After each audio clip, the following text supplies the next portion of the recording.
Oke,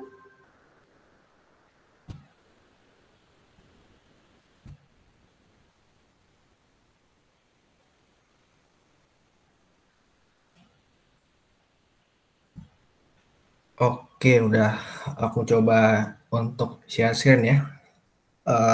Jadi kita akan bahas hari ini untuk sekaligus persiapan kuis kalian besok, makanya aku pindahin untuk hari ini gitu ya. Supaya kalian bisa ada waktu untuk belajar malam hari atau mungkin besok paginya. Oke, jadi untuk responsi kita hari ini, aku lebih fokus untuk mempelajari bab 6-nya ya. Karena minggu lalu kita nggak ada responsi, jadi materinya terlalu dikit menurut aku ya. Jadi aku bisa gabungin aja, aku gabungin sekarang, kita akan bahas 6.1 sampai 6.4 gitu ya. Kita akan mulai dari 6.1 dulu, ada fungsi logaritma alami atau biasa fungsi ln x gitu ya. Nah, di sini udah aku cantumkan rumus-rumusnya, kalian bisa perhatikan saja, mulai dari ln x sama dengan integral 1 sampai x seperti dt, di mana x-nya lebih dari 0, ya, itu rumus yang pertama. Kenapa x lebih dari 0? Karena ln x itu domainnya itu harus x-nya positif, gitu ya. Makanya harus x-nya lebih dari 0. Kemudian bisa juga dilihat turunan dari ln x ya, karena kita tahu ln x pada poin pertama adalah integral ini, maka kita bisa gunakan teorema dasar kalkulus 1 ya. Jadi merupakan teorema dasar kalkulus 1 di mana turunan dari integral batasnya itu harus a sampai x. Tapi di sini kita ambil a-nya 1 dari seperti dt akan menghasilkan seper x gitu. Nah, ini akan sangat sering dipakai ke depannya untuk teorema dasar kalkulus 1, terutama di ln x. Kemudian ada ln 1 hasilnya 0, ini sudah pasti tahu ya.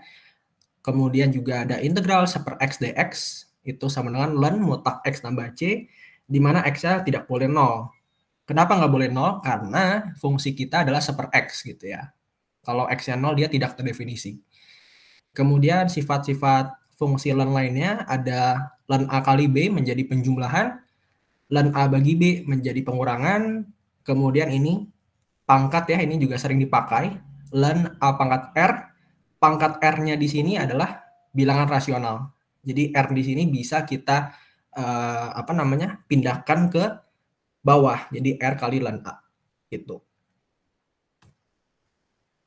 Ya, di mana A dan B-nya harus positif lebih dari 0. Kenapa? Karena dia fungsi ln ya. Lagi-lagi dia domainnya harus lebih dari 0 semua. Dan R-nya di situ pangkatnya harus bilangan rasional ya. Gitu. Nah, itu aja. Jadi untuk 6.1 kalian bisa kuasain semua rumus-rumus yang ada di sini seharusnya sudah cukup untuk mengerjakan soal-soalnya. Nah, kita akan lanjut bahas dari nomor yang A gitu ya. Di sini yang A itu kita cari dx turunan dari ln 3x pangkat 3 tambah 2. Ya, jadi kalau kita mencari turunan dari fungsi ln ya, itu rumusnya selalu misalkan aja ini 3x pangkat 3 tambah 2-nya kita sebut misalkan f gitu ya. Jadi fungsi turunannya apa? Itu selalu seper f dikali f aksen. Ya. Jadi kita selalu mencari rumus seper f kali f aksen. Nah, berarti karena f-nya adalah 3x pangkat 3 tambah 2, maka turunannya seper 3x pangkat 3 tambah 2 dikali turunannya. Ya, turunan yaitu kita pakai simbol dx saja, ikutin di soal. Dx 3x pangkat 3 tambah 2. Ya, ini turunannya apa? Itu 9x kuadrat gitu ya. Jadi 9x kuadrat adalah turunannya dibagi dengan 3x pangkat 3 tambah 2. Ya, jadi untuk fungsi ln selalu kita gunakan rumusnya ini untuk turunannya. Ya. Kemudian lanjut untuk yang B. Ya, ini masih sederhana ya tadi ya. Yang B ini itu kita kombinasikan dengan bab yang sebelumnya ya, beberapa materi turunan.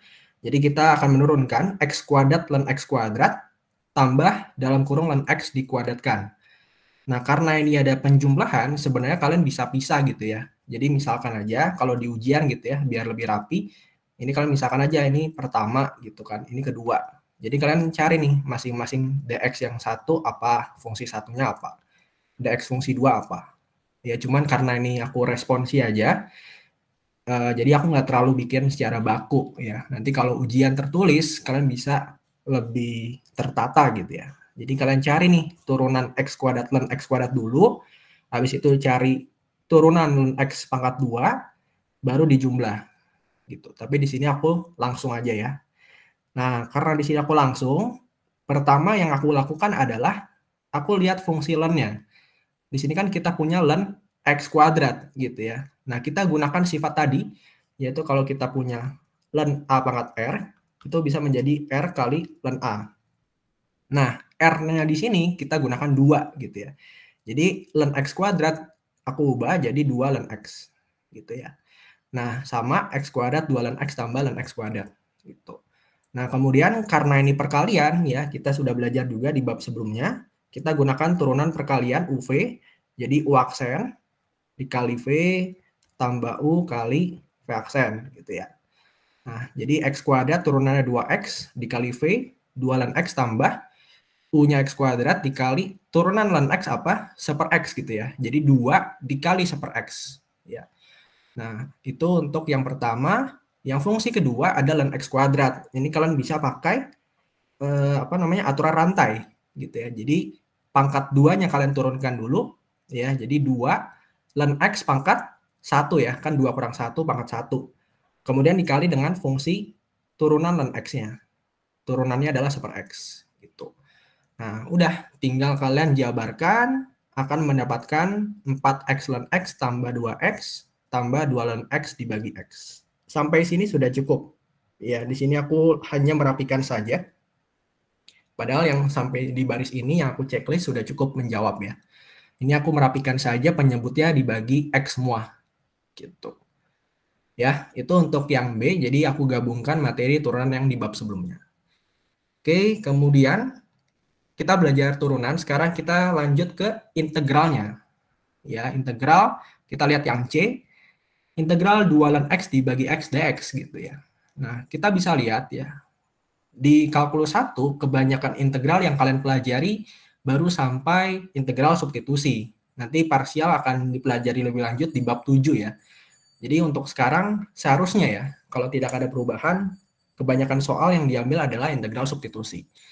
Nah, di sini bisa kalian perhatikan, ini salah satu contoh integral substitusi. Kenapa begitu? Karena kita lihat ada fungsi ln x dan juga ada fungsi 1/x. Ya, kita tahu turunan dari ln x adalah 1/x ya.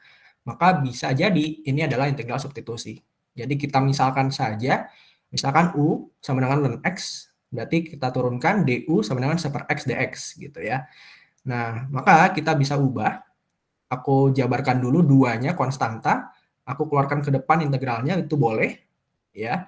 Kemudian ln x kita tadi misalkan dengan u, du-nya adalah 1/x dx. Maka 1/x di sini habis gitu ya. Jadi diganti integral u du saja.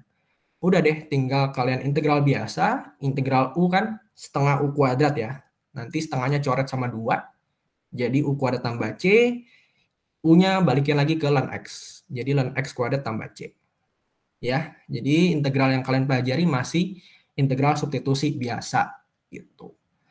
Kemudian yang D kita bisa lihat x pangkat 3 tambah x kuadrat dibagi x tambah 2 dx.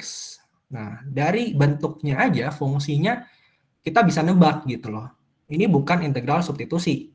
Kenapa gitu? Karena kalau integral substitusi tujuan kita kan adalah secara kasar ya, itu menghilangkan salah satu fungsinya gitu loh. Kalau tadi kita ada kaitannya antara ln x dan 1/x ya kan, karena 1/x itu adalah turunan ln x. Kalau di sini yang D, kita nggak tahu nih kalau kita misalkan aku tulis ya, misalkan u-nya adalah x pangkat 3 tambah x kuadrat, du-nya kan nggak ada gitu yang ngabisin fungsi yang di soal. Ini nggak ada kaitannya sama fungsi yang di bawah. Begitu juga untuk yang kalau kalian misalkan u-nya x tambah 2, ini lebih parah.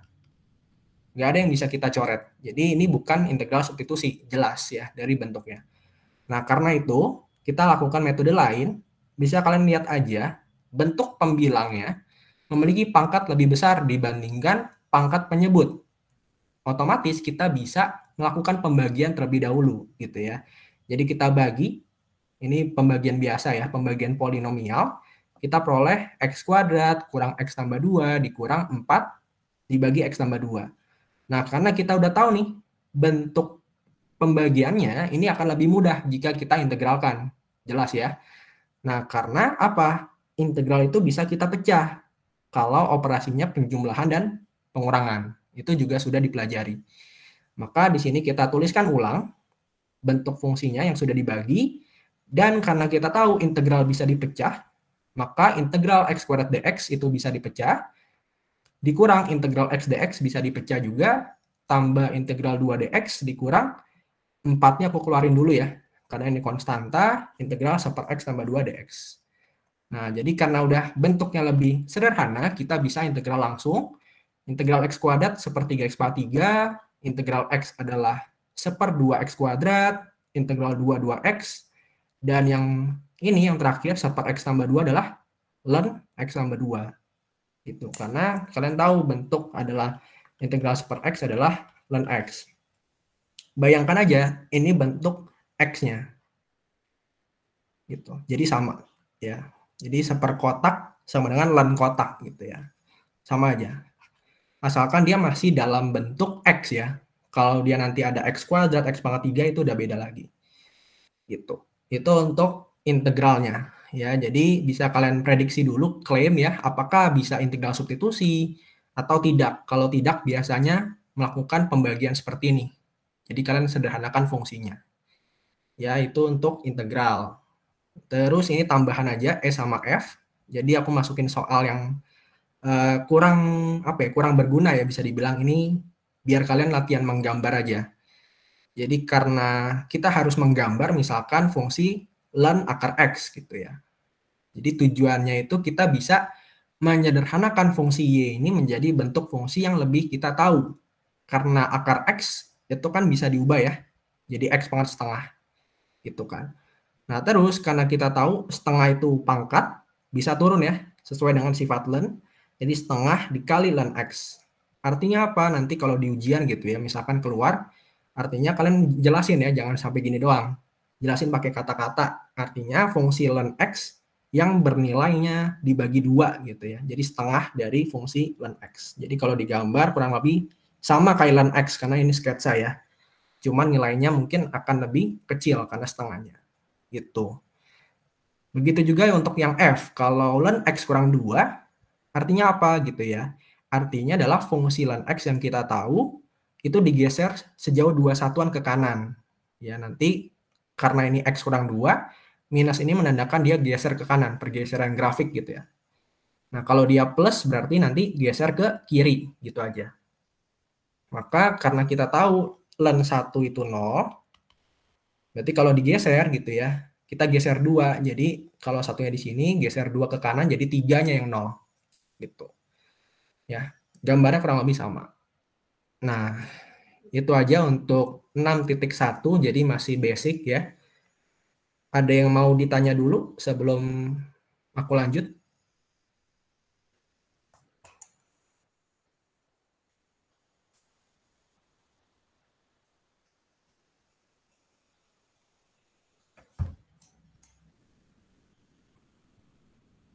Oke, kalau misalkan nggak ada, aku lanjut ya. Untuk subbab berikutnya. Subbab 6.2 ya, kita belajar fungsi inverse dan turunannya. Gitu. Nah, kita lihat ya, yang A, apakah fungsi f dengan fx adalah integral 0 sampai x akar t pangkat 4 tambah t kuadrat tambah 10 dt adalah monoton ketat? Jelaskan gitu ya. Nah, kalau kita lihat dari bentuk fungsi f, ini bentuknya kayak apa sih? Ya, kita akan mengarah ke teorema dasar kalkulus 1 pastinya. Sama kayak tadi ya, poin 6.1. Kenapa bisa tahu? Karena ini ada integral 0 sampai x gitu ya. Kita tahu di teorema dasar kalkulus 1, kita punya bentuk integral a sampai x gitu ya. Terus fungsinya apa? Nanti dt gitu. Nah, fungsi ini akan langsung bisa diubah jika kita turunkan. Karena kan ditanya ini adalah monoton ketat ya. Hubungannya sama turunan gitu. Di bab turunan kita udah belajar monoton. Jadi berdasarkan teorema kemonotonan, kita bisa turunkan ya. Kita cari nih apakah dia monoton ketat atau tidak. Kita cari f aksen x, Kita turunkan nih integral ininya. Nah, kita bisa gunakan teorema dasar kalkulus 1. Langsung saja fungsi akarnya ini ya, variabel pengubah t-nya kalian ganti dengan x. Jadi akar x pangkat 4 tambah x kuadrat tambah 10. Ya, asalkan ini bentuknya seperti ini. Jadi x-nya harus di atas. Nanti kalau kalian ketemu misalkan nih bentuknya x0 apa gitu ya. Nah, kalau misalkan bentuknya yang aku gambar di sebelah kiri, kalian ubah dulu. Jadi kalian ubah minus integral 0 sampai x gitu. Nah, fungsinya baru bisa kalian pakai teorema dasar kalkulus 1 gitu. Jadi perhatikan, x-nya itu selalu di atas, batas atasnya, sedangkan batas bawahnya itu adalah angka bebas gitu. Ya, jadi kita bisa melakukan teorema dasar kalkulus 1.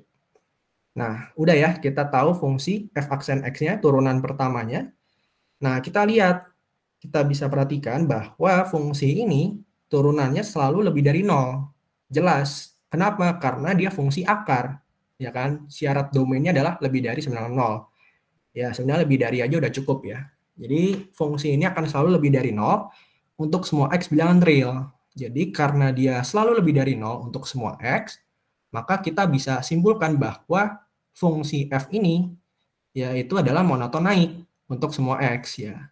Kalau dia tidak semua x, kalian bisa jabarkan gitu. Misalkan ada di domain, misalkan sebut aja, misalkan minus 5 sampai 5 gitu.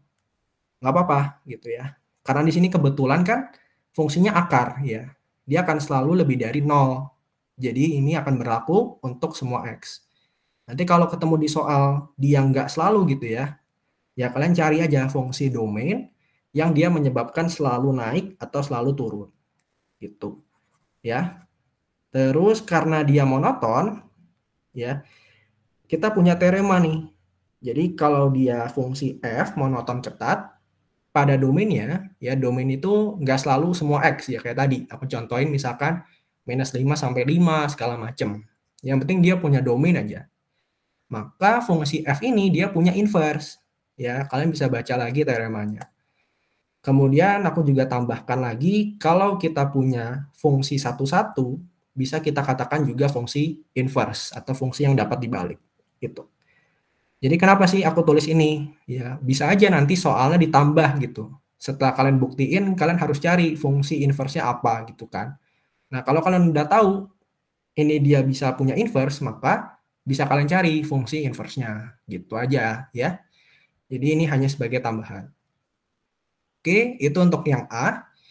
Kemudian yang B, kita cari fungsi inverse dari Y sama dengan X pangkat 3 tambah 2 dibagi X pangkat 3 tambah 1. Ya, ini caranya juga sederhana.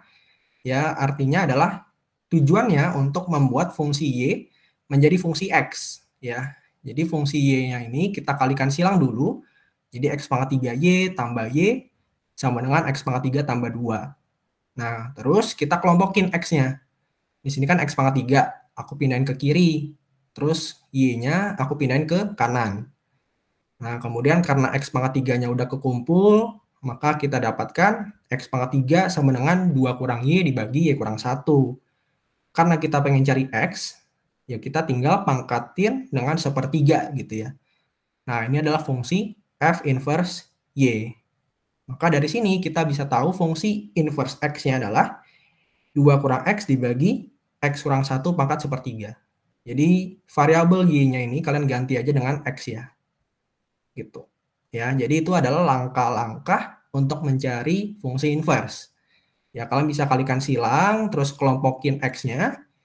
Kalian dapetin fungsi X-nya. Setelah kalian dapetin fungsi X, kalian ubah jadi F inverse X-nya berapa. Ya, itu cara langkah-langkahnya. Nah, kalau misalkan nanti kayak disuruh buktiin gitu ya, apakah F inverse X-nya ini benar atau enggak gitu ya, apakah dia merupakan fungsi inverse-nya, kalian bisa punya rumus ini. Ya. Jadi kalian punya rumus F inverse dalam kurung Fx harus sama dengan F dalam kurung F inverse X sama dengan X gitu ya. Jadi kan kalian dapat nih F inverse X-nya. Nah, kalian masukin apakah dia benar kalau dimasukin hasilnya X atau tidak gitu. Nah, tinggal dimasukkan saja F inverse Fx misalkan. Berarti Fx-nya di sini kalian masukkan ke dalam X yang di sini. Ya, jadi kalian masukin aja ke sini. Sehingga dimasukkanlah ini. Ini kan fungsi fx ya, yang aku lingkarin.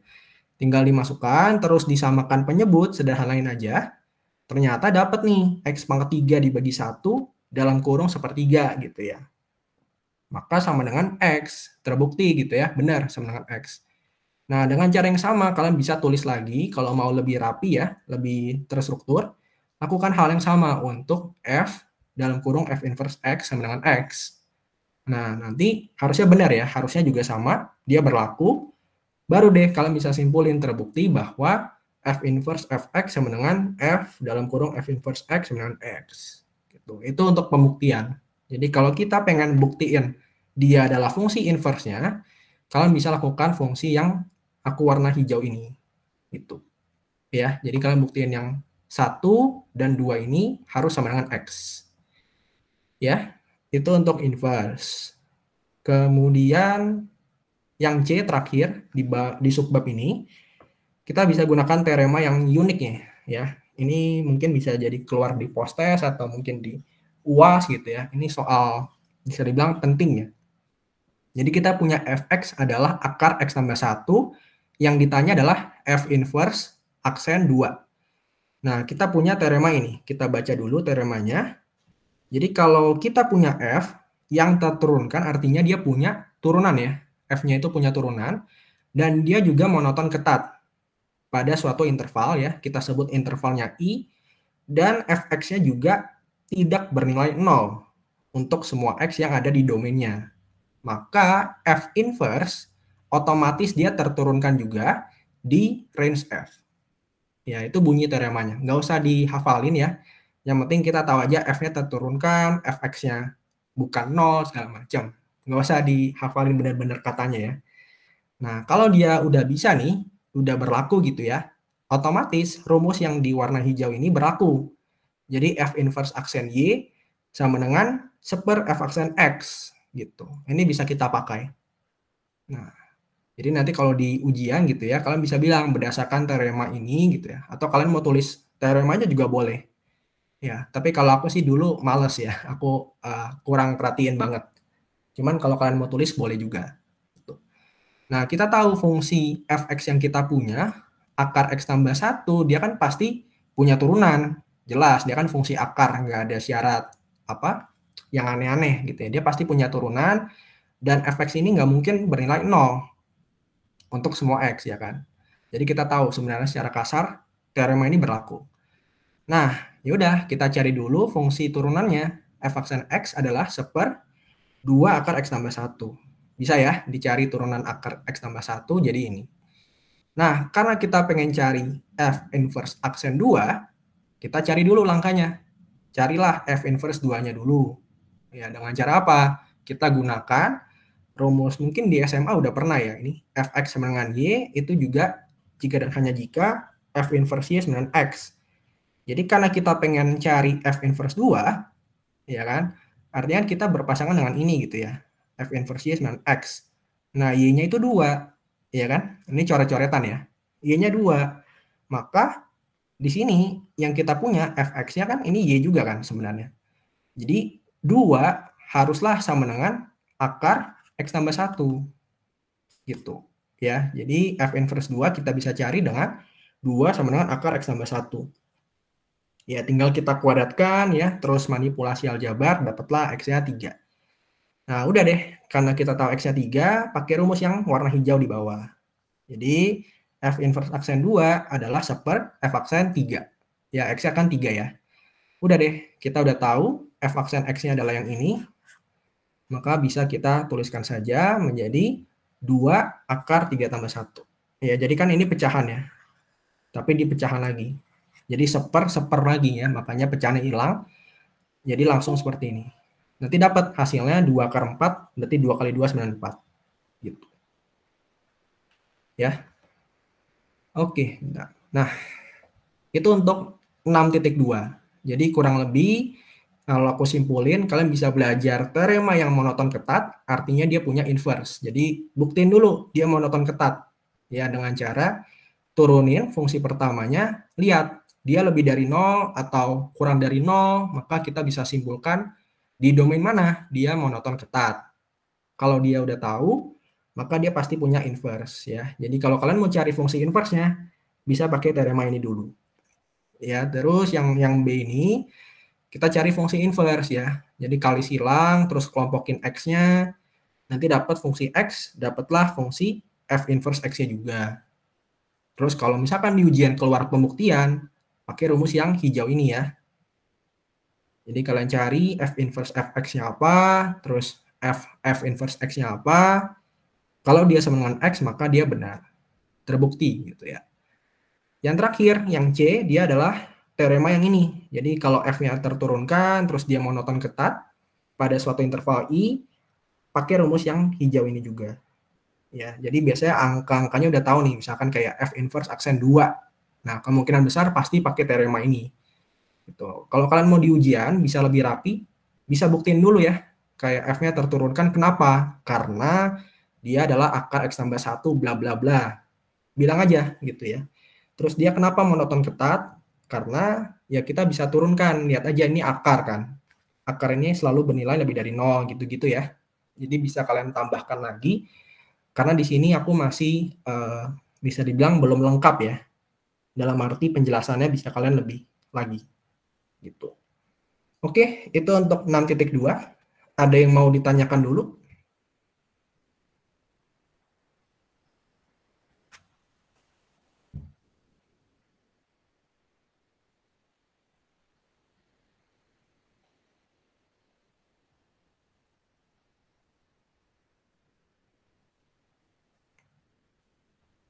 Oke, kalau belum ada, lanjut ya ke 6.3. Oke, lanjut 6.3. Kita mengenal fungsi eksponensial alami atau fungsi Euler, ya, E.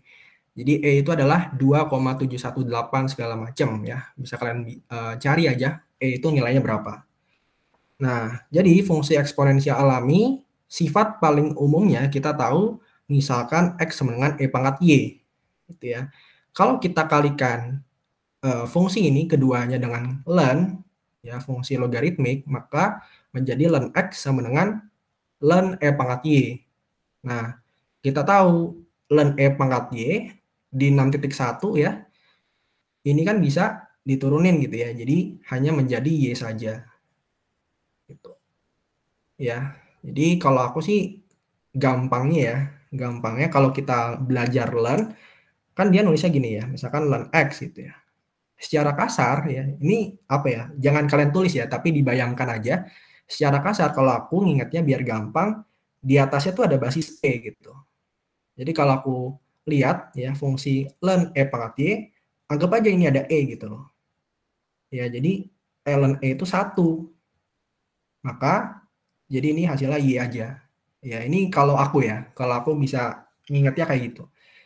Jadi kalau kalian masih kesulitan dalam fungsi E sama ln, bisa lakukan trik ini. Ya. Oke, kita lihat soal-soalnya. Yang pertama adalah buktikan E pangkat A dibagi E pangkat B adalah E pangkat A kurang B. Ya, ini pasti kita pakai sifat-sifatnya. Kita lihat nih, apa sih yang bisa kita lakukan? Nah, yang pertama, dari fungsi E pangkat A dibagi E pangkat B, bisa kalian ubah menjadi fungsi ini. Ya, ini bisa kalian sambil baca aja nanti, ya untuk lebih lengkapnya. Jadi fungsi ini bisa kita ubah menjadi E pangkat ln dalam kurung E pangkat A dibagi E pangkat B. Ingat ya, kalau kalian kesulitan bisa tambahin E. Jadi E, nah, gitu. Ya, ini sama mirip kayak logaritma. Ya, kan ln itu fungsi logaritmik juga. Jadi karena di logaritma kita udah belajar A pangkat A log B, itu kan sama dengan B kan.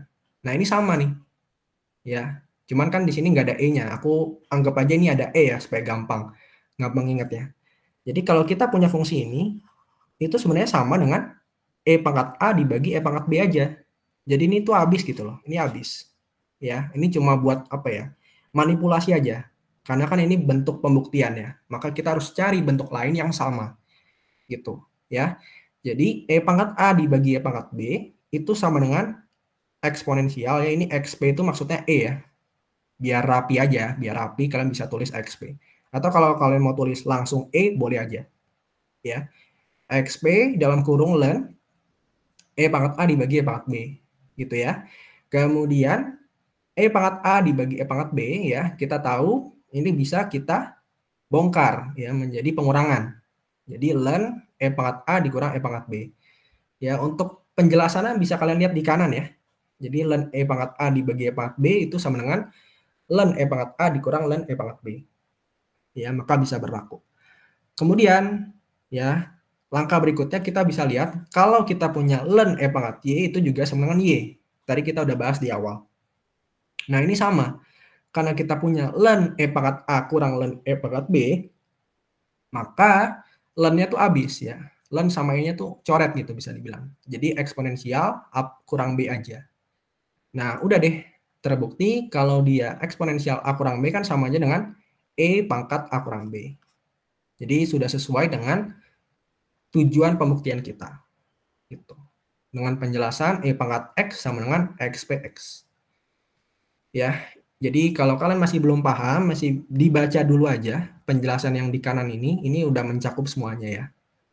Gitu. Nah, untuk apa yang Y bilangan real, X bilangan real itu nggak wajib ditulis ya, itu buat tambahan aja. Jadi maksudnya itu X dan Y bilangan real bisa berlaku gitu untuk semua X dan Y. Gitu aja sih. Kalau kalian nggak tulis juga nggak apa-apa. Terus kalau X-nya lebih dari 0 itu kenapa? Karena dia fungsi ln ya. Jadi kalau ada ln harus hati-hati karena dia punya domainnya itu lebih dari 0 selalu. Jadi kalau kita lihat di pembuktian kan ada ln X nih. Maka dia harus X lebih dari 0 gitu. Terus di sini kan ada ln X, maka juga harus lebih dari 0. Gitu. Ya. Oke. Jadi kayak gitu untuk pembuktian. Mungkin aku tanya dulu deh sebelum aku lanjut. Karena ini lumayan ribet ya, bisa bilang kalau awal-awal. Kalau kalian nggak paham bisa ditanya aja ya. Untuk yang A, silahkan boleh ditanya.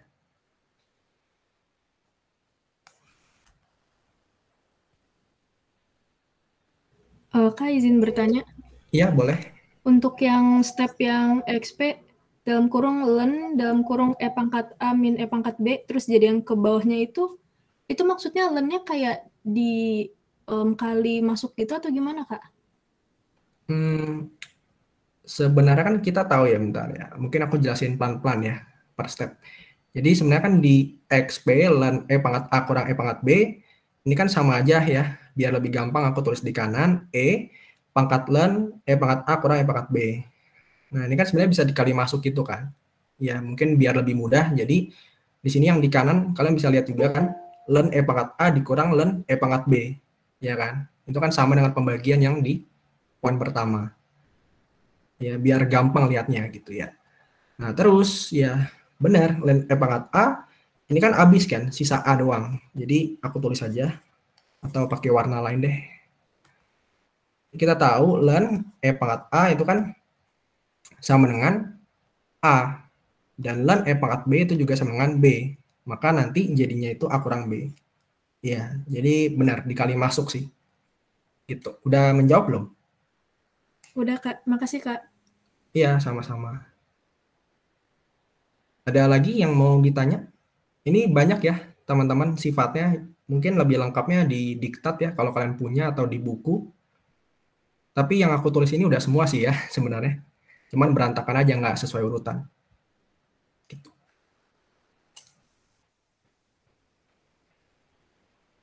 Oke, mungkin aku lanjut dulu ya, biar ngejar waktu juga.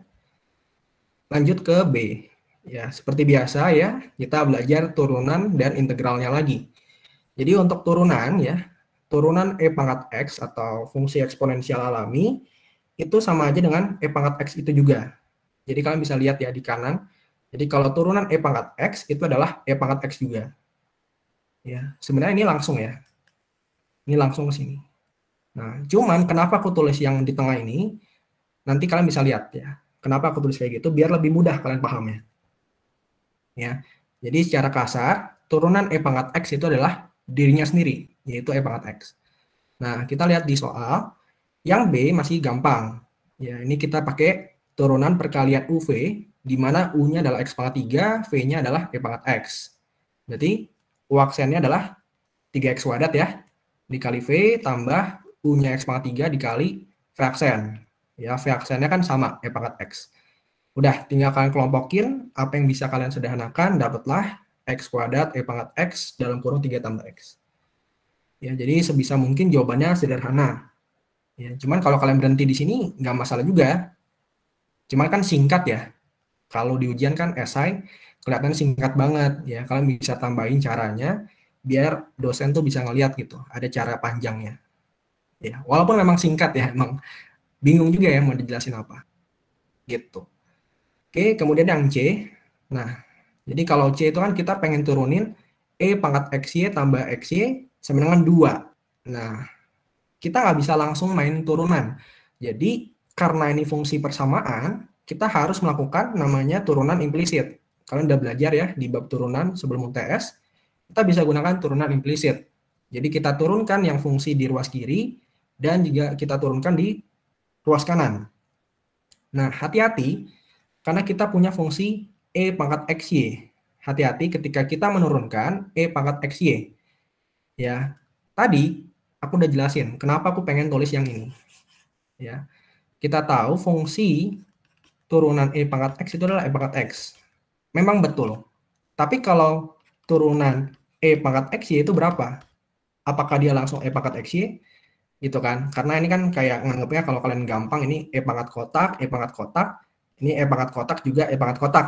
Mungkin gitu. Ada yang mikir kayak gitu kan. Nah, tapi nggak harus kayak gitu. Ya, itu salah. Jadi, yang benar itu adalah seperti ini. Ya. Turunan E pangkat XY adalah E pangkat XY itu sendiri, ya sama dirinya sendiri, tapi harus dikali dengan turunan si pangkat XY-nya.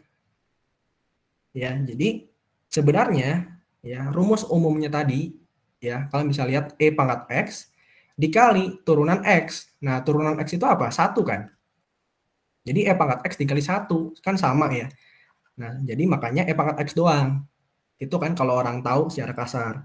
Nah, cuman kalau E pangkat XY, hati-hati. Kalian harus kaliin dengan turunan dari pangkat XY-nya. Gitu. Jadi kalau bukan pangkatnya X, ya kayak misalkan ada X kuadrat atau XY atau apa ya, bukan X, maka harus kalian kaliin dengan turunan pangkatnya. Gitu. Ya, jadi kenapa aku tulis kayak gitu? Biar kalian lebih paham.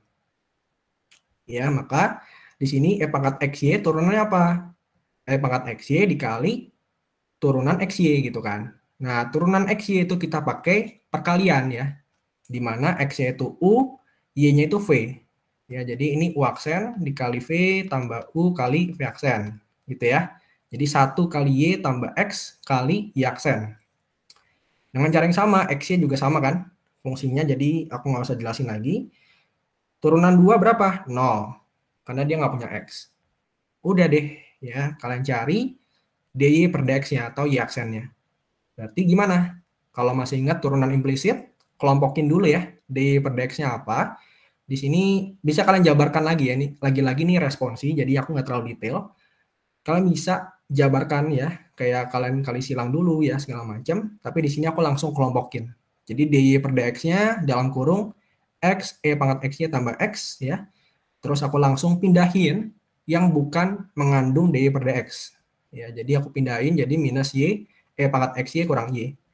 Maka langsung ya untuk mencari dy per dx tinggal dibagi kan. Kita pindah ke bawah kanan. Jadi dy per dx adalah ini, disederhanakan dapatlah minus y per x. Tuh. Ya, itu untuk turunan. Sampai sini ada yang mau ditanya dulu untuk B dan C?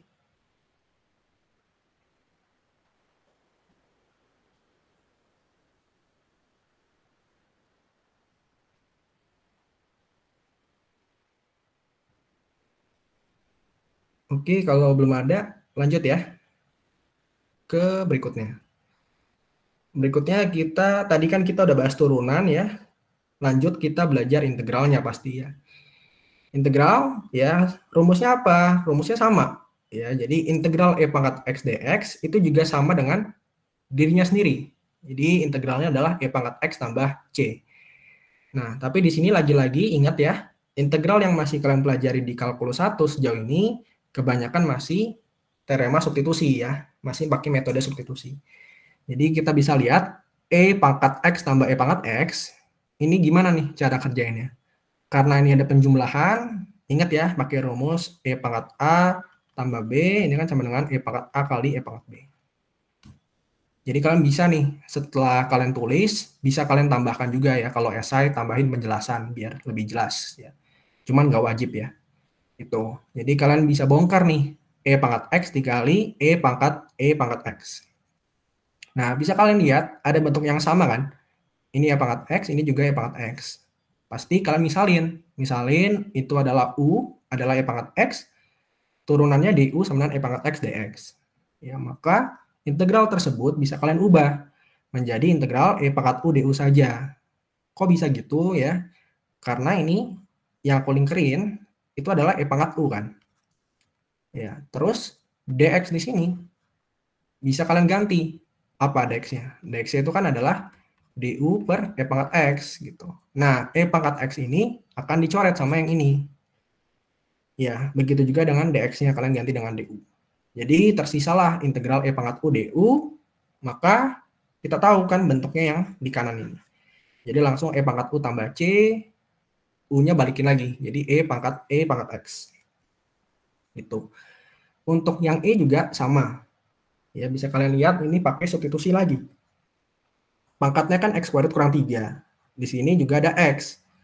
Ya, bisa kalian prediksi gitu loh. Bisa kalian tebak awalnya. Kalian mau klaim U-nya tuh apa? Ya, di sini kita misalkan aja U-nya adalah X kuadrat kurang 3. Kenapa? Karena kalau kita turunkan DU sama dengan 2X dx. Nah, ada X-nya. Ya kan? Jadi sesuai dengan substitusi kita. Kita pengen coret X-nya. Kita pengen hilangin.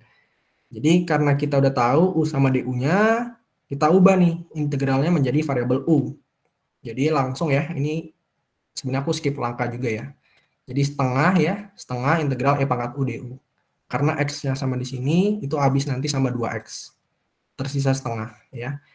Jadi setengah, terus E pangkat U tambah C, balikin U-nya adalah setengah E pangkat X kuadrat kurang 3 tambah C. Gitu. Ya, jadi untuk integral, kalian bisa lihat-lihat lagi cara substitusinya gimana. Yang terakhir ya, untuk di subbab ini, kita punya soal apa? Kita baca dulu deh ya. Yang F itu adalah aku gabungin sama volume ya. Jadi volume benda putar di bab 5. Ya, jadi di sini adalah suatu daerah dibatasi oleh kurva Y sama dengan E pangkat X, sumbu X, dan sumbu Y. Ya, kalau kita lihat ada sumbu X dan sumbu Y, artinya tuh sama aja dengan X pangkat 0 dan Y sama 0. Jadi artinya tuh ini. Ya, ini kan Y, ini X. Jadi ini ketika Y sama 0, ini X sama 0. Ya, kalau kalian masih belum tahu gitu ya. Jadi artinya tuh gitu. Dan garis vertikal X 963. Daerah tersebut diputar mengelilingi sumbu X ya. Tentukanlah volume benda putar yang berbentuk. Nah, supaya lebih gampang ya, kalau soal-soal volume benda putar bisa kalian gambar dulu. Ya. Gambar dulu. Kalau aku sih selalu gambar ya kalau esai. Jadi gambar fungsi E pangkat X yang mana. Nah, kalian bisa belajar juga ya fungsi E pangkat X itu yang mana. Yaitu yang ini, yang naik ke atas. Ya. Nah, udah tuh kalian gambar E pangkat X, terus tadi apa? Ada batas sumbu Y ya kan? Terus ada batas sumbu X, kemudian ada garis vertikal X sama dengan 3 kan? Berarti anggap aja ln 3 di sini. Kira-kira aja. Karena ini sketsa. Ya, kurang lebih di situ. Lebih dari 1 lah pokoknya.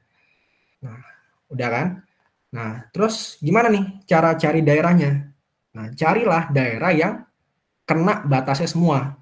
Sumbu Y, sumbu X, X sama dengan 3, dan E pangkat X. Berarti mana batasnya? Yang ini kan? Daerahnya aku arsir. Gitu. Jadi untuk menentukan daerahnya, kalian harus cari yang kena semua batasnya yang disebutin di soal. Gitu.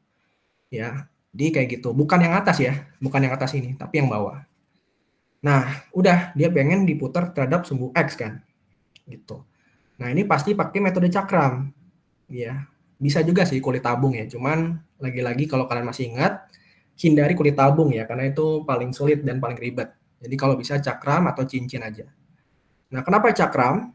Karena dia sumbu rotasinya kan sumbu X, ya kan? dia itu kena nih, ya. Atau aku ganti warna coklat dulu. Nah, yang ini kan kena sama sumbu rotasi kita, sumbu X. Dia nempel. Gitu. Kalau dia nempel, kita pasti pakai metode cakram. Kalau dia hanya nempel 1 titik atau 2 titik gitu ya, itu pasti pakai metode cincin. Ya, jadi ingat-ingat lagi nanti aku kalau ada waktu aku review lagi untuk metode integral ya. Ada cakram, ada cincin, ada kulit abu. Jadi karena dia nempel, kita pakai metode cakram. Ya, nempel sama sumbu rotasinya. Dan juga ya kalian bisa gambar ini apa sih namanya ya, aku lupa. Garis ininya ya, garis tebalnya aku lupa namanya. Itu dia harus apa namanya? Menghadap sumbu rotasinya. Kan dia pengen sumbu rotasi sumbu X. Ya, kalian gambar aja vertikal gitu. Ya. Tapi kalau di kulit tabung dia harus digambar sejajar. Ya, pokoknya gitu ya. Nanti aku coba review lagi. Oke, lanjut dulu ya. Nah, seperti itu. Kalau kalian mau gambar 3D-nya juga boleh ya.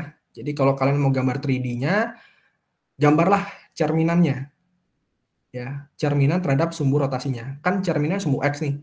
Ya udah, bayangkan aja ada E pangkat X yang ada di bawah, terus gambarnya kayak gitu. Ya, terus garisin aja. Ini udah cukup ya. Udah deh, kita cari integralnya.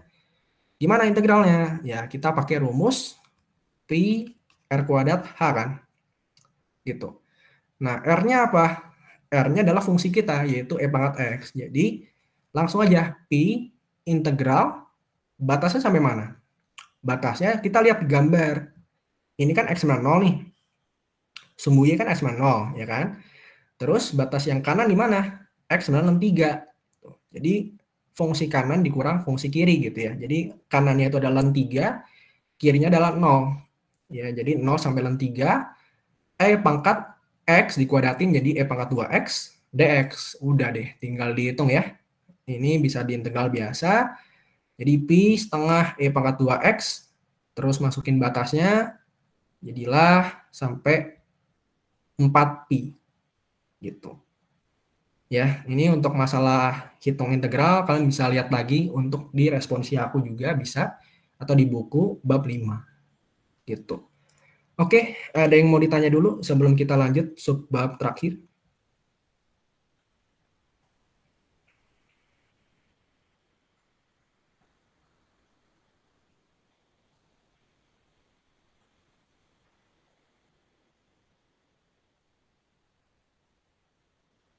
Kalau nggak ada, aku lanjut dulu ya ke subbab yang terakhir 6.4. Ya, kalau tadi di 6.3 kita belajar eksponensial alami ya, fungsi E. Nah, di sini kita akan belajar fungsi eksponensialnya umum. Ya, kalau tadi kan eksponensial alami. Jadi itu sama aja dengan A pangkat X simbolnya. Nah, apa aja ya? Kalian bisa lihat di yang aku tulis ini di layar. Jadi A pangkat X itu bisa kita ubah. Yang pertama ya, itu bisa kita ubah jadi E pangkat ln A pangkat X. Kok bisa gitu? Ingat aja kayak tadi. Kalau kalian bingung, anggap aja ini ada E-nya, ln A pangkat X. Nah, E-nya di sini tuh habis gitu loh. Jadi tersisa A pangkat X saja. Gitu ya. Semoga bisa ngebantu kalian ya. Jadi kalian bisa ubah nih. Fungsi apapun bisa kalian ubah. Jadi E pangkat ln sesuatu gitu ya. Nah, E pangkat ln A pangkat X. Terus X di sini kan pangkat ya. Pangkat bisa turun kalau dia fungsi ln. Jadi E pangkat X ln A. Jadi X di sini turun ke bawah. Gitu. Oke? Jadi kalian bisa punya A pangkat X adalah E pangkat X ln A. Kemudian biasa ya, sama kayak eksponensial kayak tadi. A pangkat X kali A pangkat Y menjadi penjumlahan ya. Terus pembagian jadi pengurangan sama kurang lebih. Pangkat ketemu pangkat jadi perkalian. Habis itu AB pangkat X jadi A pangkat X dikali B pangkat X, pembagian juga sama. Dan sebagai tambahan, ini A log X sama dengan ln X bagi ln A. Ini kalau diperlukan bisa dipakai di pembuktian biasanya. Cuman jarang ya. Jadi aku jaga-jaga tulis saja. Oke, kita lihat soalnya ya. Yang pertama kita mulai dari gampang dulu. Tentukan nilai X dari 2 log X tambah 3 kurang 2 log X dengan 2. Ya, di sini 2-nya di sini jangan bingung ya. Maksud 2 yang di bawah ini adalah dia basis ya. Jadi sama aja kalau kita tulis di bahasa Indonesia, 2-nya tuh basis yang di atas ini sama ya. Tapi kalau kalian mau tulis di bawah ya, lebih suka di bawah, nggak masalah juga. Oke, di sini 2 log X tambah 3 kurang 2 log X sama dengan 2. Karena kita punya operasi pengurangan, maka bisa menjadi pembagian. Ya, kita punya sifat yang di kanan ini. Tinggal dibaca aja ya nanti ya. Jadi 2 log X tambah 3 dibagi X dengan 2. Terus gimana untuk mencari X? Nah, kita punya sifat A log X sama dengan Y itu jika dan hanya jika X sama dengan A pangkat Y. Jadi itu bisa berlaku kebalikannya. Jadi di sini X tambah 3 dibagi X adalah 2 dipangkat 2. Atau sama dengan 4. Terus tinggal dikali silang. X tambah 3 sama dengan 4 kali X, 4X ya. Terus X-nya 1. Ya, jadi kita dapat X-nya itu adalah 1 untuk yang A. Oke, itu masih basic ya. Untuk sifat-sifat logaritma bisa kita lihat lagi. Nah, sekarang kita masuk ke turunan dan integralnya. Seperti di subbab sebelumnya. Mirip-mirip aja ya. Cuma ini fungsinya logaritma dan eksponensial umum. Nah, kita lihat. Kalau kita pengen nurunin 3 log E pangkat X itu gimana? Nah, kita punya rumus yang aku udah tulis. Jadi enak ya, tinggal baca aja nanti. Turunan dari A log X adalah ini. Tinggal kalian lihat aja rumusnya ya. Jadi seper X ln A. Nah, kenapa di sini lagi-lagi aku tulis dx dalam kurung X di sini sebenarnya nggak harus ya. Nanti kalian bisa tahu deh kenapa aku tulis kayak gini supaya kalau kalian ketemu soal dengan bentuk lain yang serupa, kalian bisa lebih mudah pahamnya. Jadi sebenarnya langsung aja sih. Turunan A log X itu adalah seper X ln A. Gitu ya. Nah, kita lihat aja. 3 log E pangkat X. Berarti kan apa? A-nya kan 3 gitu ya. A-nya kan 3. Terus E pangkat X-nya itu sebagai X kan. Maka rumusnya apa tadi? Seper X ln A gitu kan. Berarti X-nya apa? E pangkat X ya kan. Terus A-nya apa? 3. Jadi ln 3. Dikali turunan E pangkat X. Gitu. Nah ini yang aku maksud. Jadi kalau orang lupa kayak tadi, pasti cuma berhenti sampai sini kan. Dia nggak nambahin dx E pangkat X-nya. Hati-hati ya. Karena dia bukan log X, ya, jadi apapun yang bukan X, sama kayak tadi ya di subbab 6.2 ya kalau nggak salah ya. Apapun yang bukan X, harus kalian cari ya perkalian turunan dx E pangkat X-nya. Gitu. Ya, nanti kalau aku ganti nih, misalkan log E pangkat 2X, ya kalian cari dikali dx E pangkat 2X. Ya, jadi jangan sampai lupa ya, dikali turunan numerusnya ya, gitu. Oke. Maka kita kaliin dx E pangkat X-nya. Udah deh ya, karena kita tahu turunannya adalah E pangkat X juga, maka bisa dicoret, habis sisa seper ln 3. Ya, penjelasannya kalau masih belum jelas, bisa lihat di kanan. Oke, untuk dengan cara yang sama, soal 2, biar lebih jelas, kita punya 10X pangkat 2 tambah X kuadrat pangkat 10. Ya, ini juga aku belum terstruktur banget ya. Kalau kalian di ujian bisa, misalkan aja ini fungsi 1, ini fungsi 2, kemudian cari turunan pertamanya apa, cari turunan keduanya apa, baru dijumlah. Ya, kalau kalian mau lebih bagus rapi ya nulisnya. Tapi di sini aku langsung aja ya, langsung dijumlah gitu. Jadi turunan dari 10 pangkat X pangkat 2 itu berapa sih? Nah, kalian bisa lihat lagi rumusnya ada di kanan ya. Jadi dx A pangkat X adalah A pangkat X ln A dikali dxx sama dengan A pangkat X ln A. Ya, ini lagi-lagi nggak harus ya. Ini biar gampang pahamnya. Jadi karena kita punya 10 pangkat X pangkat 2, artinya apa turunannya? Ya, jadi kita tulis ulang. 10 pangkat X pangkat 2, A-nya berapa? 10 kan, dan 10. Nah, kalau orang biasa mungkin berhenti sampai sini gitu ya. Tapi jangan lupa harus dikali turunan dari pangkat X pangkat 2. Ya. Karena kalau kita lihat di rumus umumnya itu pangkat X ya kan. Pangkat X itu turunan X kan 1 kan. Jadi dikali 1 itu sama. Ya, jadi itu sangat membantu kalian ya. Kalau kalian masih belum paham, hati-hati. Kalau pangkatnya bukan X, jangan lupa dikali. Oke, ini aku tulis aja. Ya, terus X pangkat 2 di pangkat 10 itu berapa? X pangkat 20 ya. Ini bisa mudah aja. Jadi udah deh dapat jawabannya. ini. Oke, mungkin sebelum lanjut, ada yang mau ditanya dulu nggak untuk turunan logaritma atau eksponensial umum?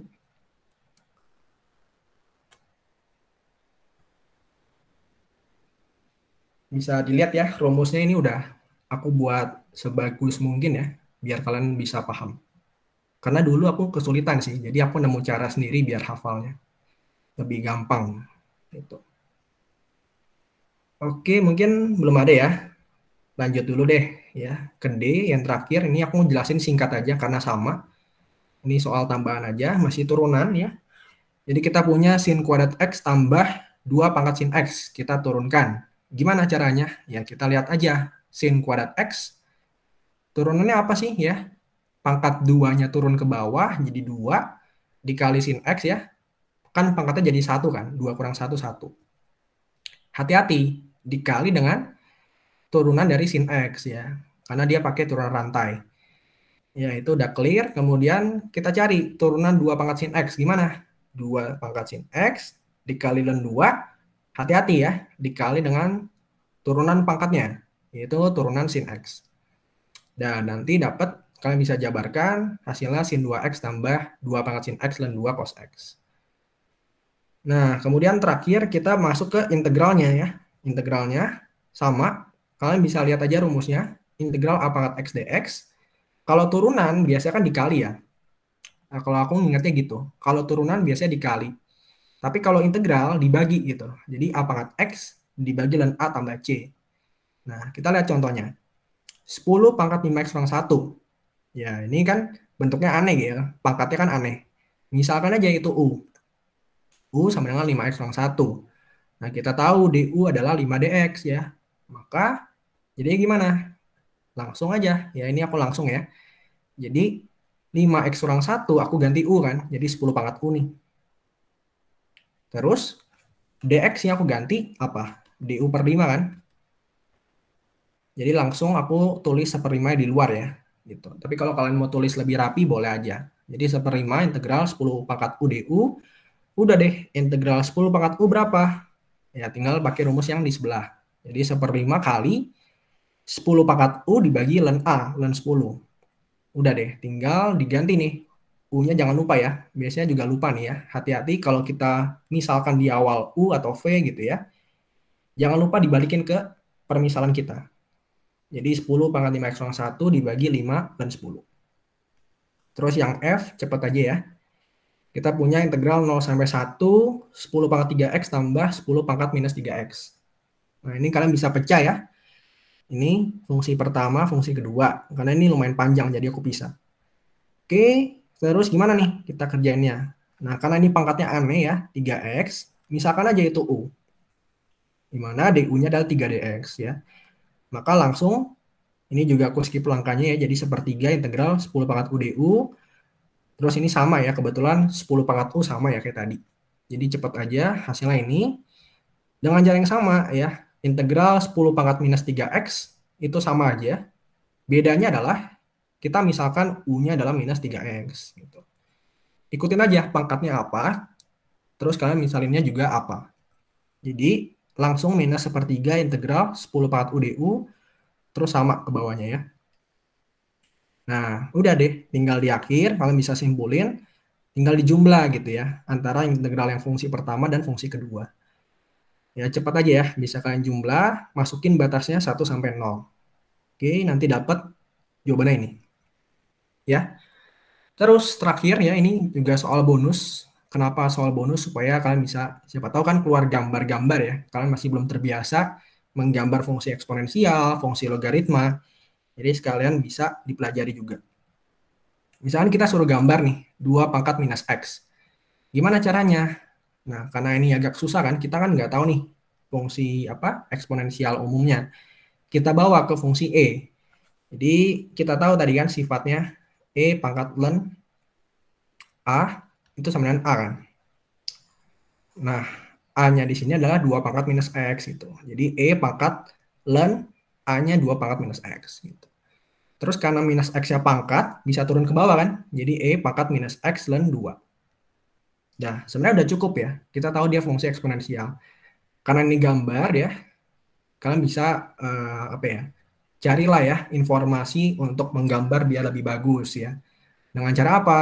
Carilah turunan pertamanya dan turunan keduanya. Buat apa sih gitu ya? Kalian bisa lihat lagi di bab 3 sebenarnya. Jadi fungsi untuk menggambar itu penting ya. Karena ke depan kalian bakal pakai di matkul-matkul atas banyak gambar. Jadi kenapa aku suka ngajarin kalian gambar biar kalian terlatih gitu ya. Jadi fungsinya ini kalian cari nih. Turunan pertamanya apa? Oh, dapat ini. Terus turunan keduanya apa? Oh, dapat ini. Nah, ternyata kalau kita lihat turunan pertamanya, dia itu selalu kurang dari 0. Kok bisa tahu gitu ya? Karena fungsinya adalah minus 2 pangkat minus X ln 2. Ln 2 itu kan konstanta ya. Pasti dia positif. 2 pangkat minus X dia juga pasti positif gitu ya.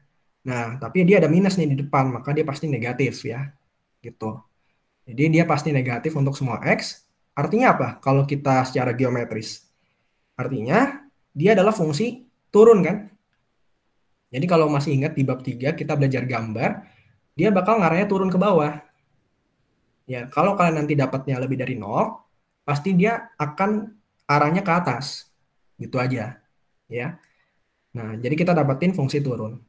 Untuk turunan kedua, kalian bisa cari, oh ternyata ini dia lebih dari 0 untuk semua X. Kenapa? Karena ln 2 kuadrat itu adalah konstanta positif, dan 2 pangkat minus X juga pasti positif untuk semua X. Maka artinya apa? Kalau turunan kedua, dia cekung ke atas ya, atau dia kayak gini ya bentuknya. Kalau dia kurang dari 0 gimana Kak? Dia pasti cekung ke bawah. Nah, udah kalau kalian tahu gambarnya itu, ya sebenarnya masih bisa ya kalian cari titik belok atau segala macam ya, titik stasioner. Cuman aku nggak lagi ya, karena kalian udah lewat babnya, jadi aku rasa nggak perlu. Udah deh, karena kalian tahu dia fungsi turun, dan dia cekung ke atas, gimana gambarnya?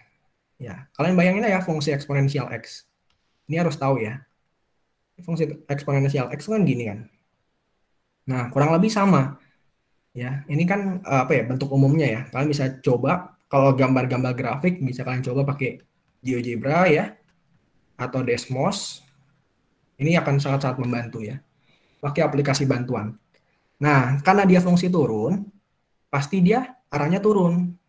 Gitu ya. Terus dia cekung ke atas, maka kelihatan nih, dia cembung gitu kan. Tuh. Kalau dia ke bawah kan gini kan. Nah, gitu ya. Jadi kebayang ya, maksud dari aku cari tulang pertama dan kedua buat sketsanya. Nah, udah deh terbukti dia gambarnya kayak gini. Gitu. Ya, jadi ini soal-soal tambahan sebenarnya nggak penting juga ya. Siapa tahu keluar aja sih ya kalau gambar-gambar. Jadi kalian bisa terbiasa. Oke, sudah selesai. Tinggal tambahan, mungkin sebelum aku lanjut tambahan deh. Ada yang mau ditanya dulu?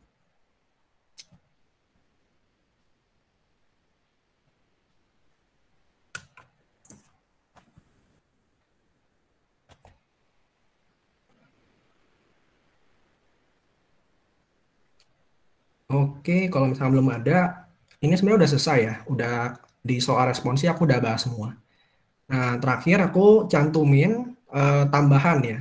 Cuman aku nggak yakin bisa masuk besok atau enggak. Tambahan aja. Karena kedepannya mungkin bisa dipakai di kalkulus 2. Pasti aku jamin bakal kepake. Jadi, kalau kita punya fungsi di mana fungsinya dipangkatin fungsi lagi gitu ya. Kalau tadi kan kita belajar apa? A pangkat X itu kan, atau eksponensial X itu kan. Nah, kalau sekarang kita belajar fungsinya itu dipangkat fungsi lain. Nah, kita bisa gunakan namanya metode turunan logaritmik. Nah, maksudnya apa gitu ya? Jadi, misalkan aja kita lihat soal nomor 1. Kalau kita punya Y sama dengan X pangkat X, di mana X lebih dari 0, berapa turunan Y-nya? Nah, caranya adalah kita kalikan fungsinya dengan ln semua, baik itu di ruas kiri maupun di ruas kanan. Jadi Y sama dengan X pangkat X, jadinya ln Y sama dengan ln X pangkat X. Kenapa harus dikali ln gitu ya? Tujuannya adalah supaya lebih mudah. Karena kan fungsinya kan tadi fx pangkat gx gitu kan. Contohnya gitu. Nah, dengan memanfaatkan sifat ln, fungsi ln itu ya, pangkatnya kan bisa turun kan? Jadi ln x pangkat x yang sebagai pangkat bisa turun ke bawah. Jadi x kali ln x. Nah, dengan begitu ini akan lebih mudah kan? Tinggal turunin U kali V gitu ya. Jadi tujuan kita pakai metode turunan logaritmik adalah seperti itu. Pangkatnya turun ke bawah.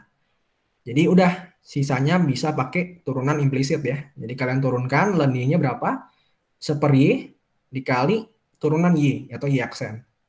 Sama dengan apa? U aksen kali V tambah U V aksen. Ya, X itu 1 turunannya dikali ln X tambah X kali turunan ln X berapa? 1/X ya. Nanti dapat, karena kita pengen cari DXY-nya, ya, maka jadinya ln X tambah 1 1/Y dikali silang ke kanan. Jadinya dikali Y. Nah, Y-nya itu apa tadi? Y-nya adalah X pangkat X. Tulis ulang ke bawah. Nah, jadi dapat turunan Y-nya adalah ln X tambah 1 kali X pangkat X. Nah, dengan cara yang sama, mungkin bisa kalian pelajari lagi ya. Untuk yang nomor 2, caranya sama. Jadi kalian kaliin ln, terus pangkatnya turun ya, ke bawah. Habis itu caranya sama. Itu untuk tambahan aja ya. Siapa tahu keluar kalau dia fungsi pangkat fungsi. Oke, selesai. Ada yang mau ditanya dulu? Mungkin sejauh ini ada yang mau kebingungan atau gimana gitu, boleh aja ya.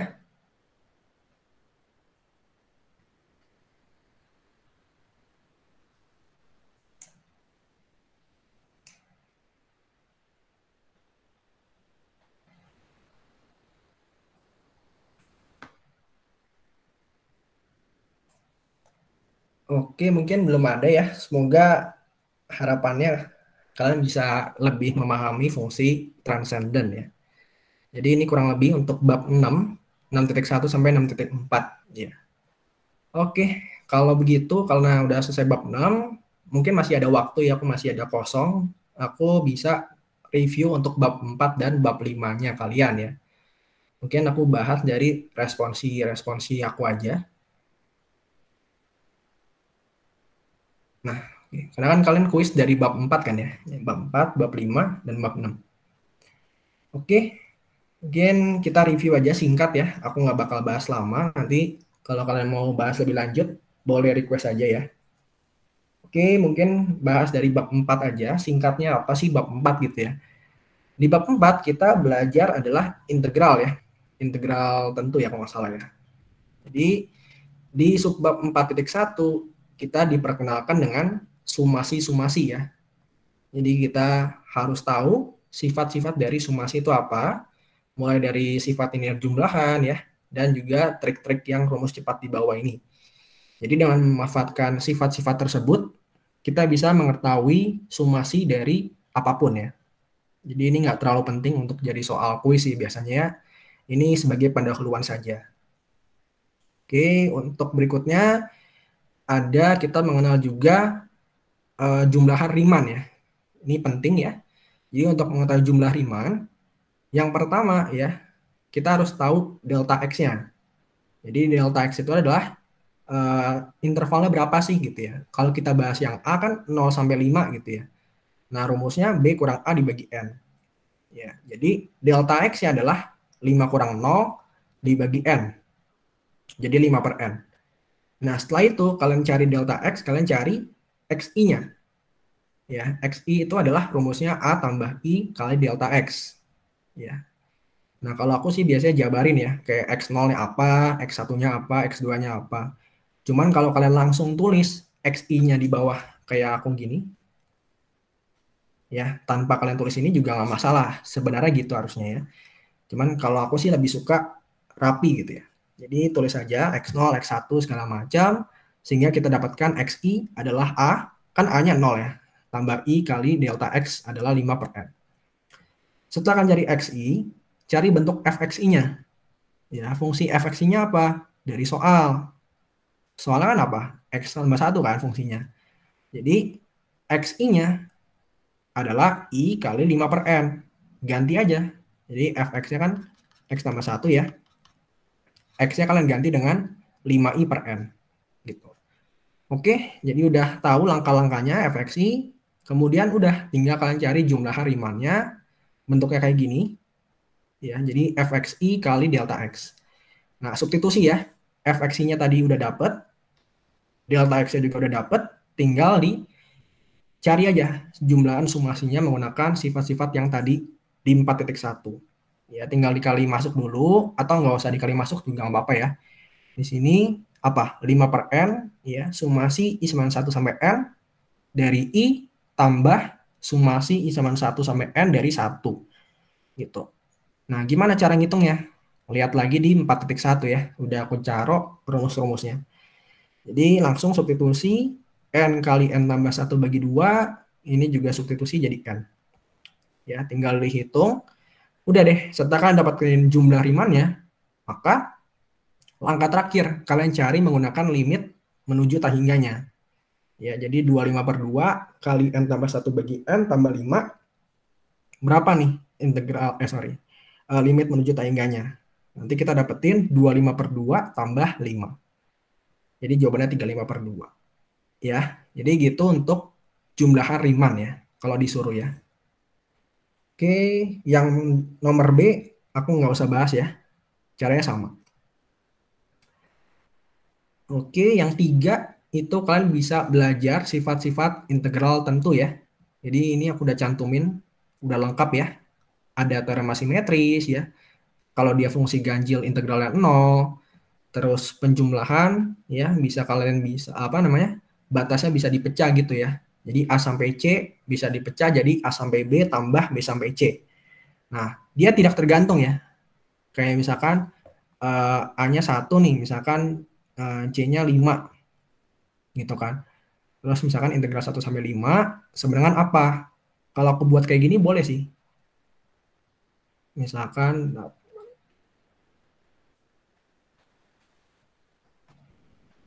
nah, gitu. Ya, jadi kalian bisa modifikasi sendiri. Yang penting batasnya itu bisa diganti-ganti. Kayak di sini kan integral 1 sampai 5, aku pengen modifikasi nih. Integral 1 sampai 8 dikurang integral 5 sampai 8. Itu boleh. Ya, jadi suka-suka kalian sih mau modifikasi dari teorema yang ini. Jadi batasnya itu tidak bergantung pada urutan A, B, dan C-nya. Bebas ya, sembarang. Gitu. Udah, kurang lebih kayak gitu. Nanti bisa kalian kerjakan ya. Kalian cari apakah dia fungsi genap atau fungsi ganjil ya. Kalau kita tahu fungsi genap atau fungsi ganjil, bisa pakai yang ini yang di atas.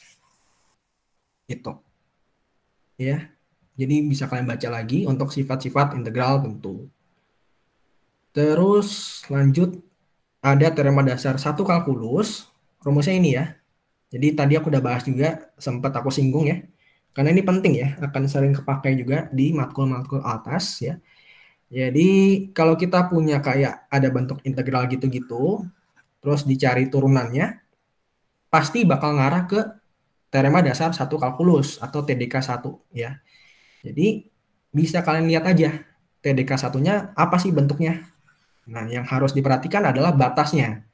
Batasnya harus dari A sampai X ya. Jadi kalau kalian ketemu X sampai A, buatlah jadi minus. Jadi minus A sampai X gitu ya. Jadi harus buat integral A sampai X-nya dulu. Gitu ya. Hati-hati aja. Untuk sisanya bisa kalian coba perhatikan sendiri ya. Kemudian nomor 5 juga mirip-mirip. Nah, nomor 6 ini kuis aku ya.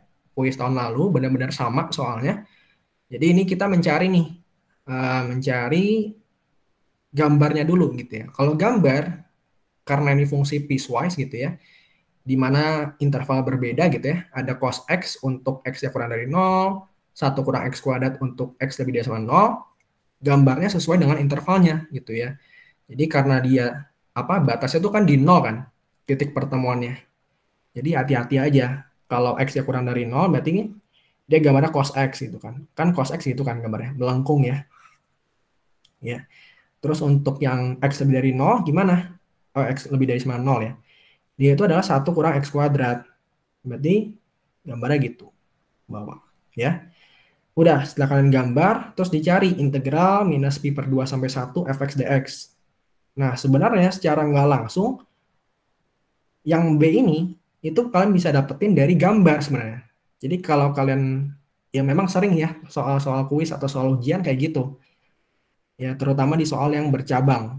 Kalau A-nya kalian kesulitan, B-nya juga apalagi, gitu aja. Ya, jadi aku kasih tahu aja dari sekarang ya. Jadi kalau A-nya kesulitan, B-nya apalagi? Ya, makanya banyak yang kosong gitu ya. Jadi hati-hati kalau kalian mengerjakan soal yang bercabang, perhatiin konsepnya dengan baik ya. Nah, karena kita tahu gambarnya, ya, kita tahu ternyata batasnya itu minus pi per 2 sampai 1. Nah, makanya ditanya gitu loh. Integral minus pi per 2 sampai 1 fx dx. Artinya apa? Dia adalah luas yang di sini.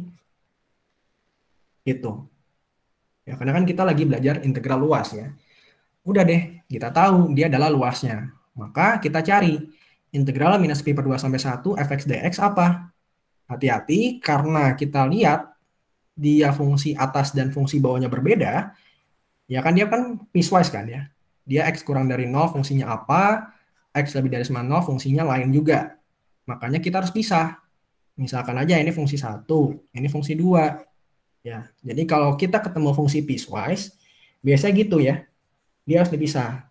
Jadi perhatiin aja batas atas sama batas bawahnya tuh apa sih gitu ya. Batas atasnya kan di sini untuk yang pertama dia adalah cos x kan. Yang bawah dia adalah y sama 0 gitu kan. Sumbu x itu kan y sama 0. Jadi kita batasi nih dari minus pi per 2 sampai 0 fx dx ya. Dan juga 0 sampai 1. Nah, karena dia fungsi batasnya adalah 1 kurang x kuadrat batas atasnya. Gitu ya. Jadi hati-hati kalau dia fungsi piecewise. Sisanya tinggal di integral biasa. Nanti dapat jawabannya 5 per 3. Dan juga kalau di ujian, biasain tulis kesimpulan ya. Karena ya dari aku sih kayak gitu ya, pengalaman kesimpulan juga dapat nilai ya biasanya ya. Jadi kalau ada apa-apa tulis kesimpulan setelah kalian hitung. Oke, terus nomor 7 lanjut ya. Nomor 7 itu kebetulan dia bahas teorema dasar 2 kalkulus. Jadi dia itu adalah fungsi, integral tentu ya, A sampai B fx dx. Itu kita tahu dengan cara f besar B dikurang f besar A. Gitu. Asalkan dia itu bisa diturunkan ya fungsi f-nya. Nah, kita lihat bentuknya. Sebenarnya kelihatan ya dari bentuk nomor 7 ini, itu merupakan fungsi teorema dasar 2 kalkulus gitu. Kenapa gitu? Karena ini bisa kita pakai metode substitusi ya. Jadi untuk yang A, kan ini cos X sendiri kan. Ini sin X, ini sin gitu kan. Nah, kita bakal habisin fungsi cos X-nya dengan cara U sama cos X, terus tinggalkan cari DU-nya apa, maka cos X-nya habis gitu, pakai metode substitusi. Nah, nanti tersisa fungsi sin saja, integral biasa deh. Nanti dapat jawabannya. Gitu. Nah, juga harus diperhatikan, karena ini integral tentu, ya banyak juga nih yang salah ya. Batasnya juga kalian ganti ya. Jadi 0 sampai pi per 2, karena kalian misalkan U-nya adalah cos X, jadi dari X, kalian ganti nih menjadi U. Jadi kalau X-nya 0 berarti berapa? Cos 0. Kalau X-nya pi per 2 berarti cos pi per 2. Jadi batasnya berubah ya. Gitu, hati-hati. Yang B juga sama, ya. Kalian bisa pakai metode substitusi. Oke. Terus yang terakhir ini fungsi rata-rata. Ini jujur jarang dibahas ya. Kalau aku sendiri, aku nggak tahu kalau angkatan kalian gimana. Tapi kalau dari aku sih waktu itu kayak di skip gitu. Jadi nggak terlalu penting. Oke, udah habis ya. Itu untuk bab 4. Ada yang mau ditanya untuk bab 4?